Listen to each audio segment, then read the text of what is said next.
G'day pilgrims. Have you ever noticed that every generation seems to swap one monster for another?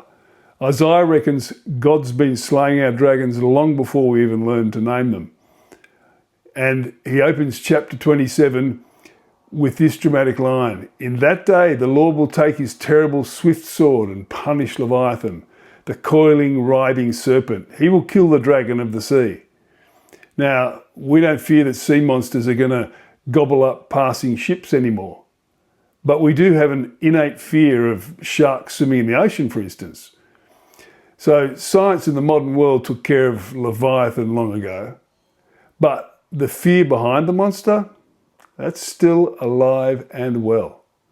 We wrestle with our own Leviathans, private anxieties, hidden battles, and those massive internal struggles that we feel are impossible to overcome. And on a global scale, we've simply swapped monsters. Climate collapse, global political instability, economic uncertainty, AI taking over our lives. It's the same fear, just with a fresh coat of paint. But Isaiah's point isn't the creature, it's the person who deals with it.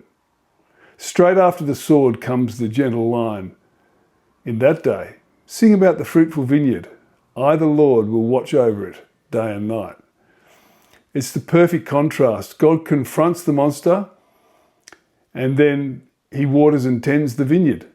He faces our fears and nurtures what's growing in us. And Isaiah then explains why God sometimes lets life get hard. God exiled Israel to call her to account, to purge her wickedness and take away her mistakes.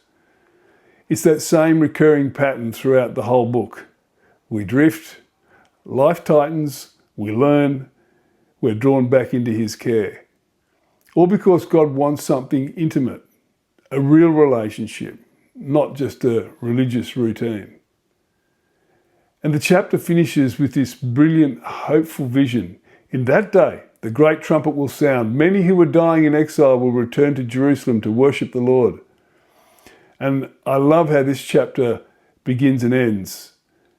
It starts with a terrible swift sword and ends with a great gleaming trumpet. These images have echoed through history for a reason.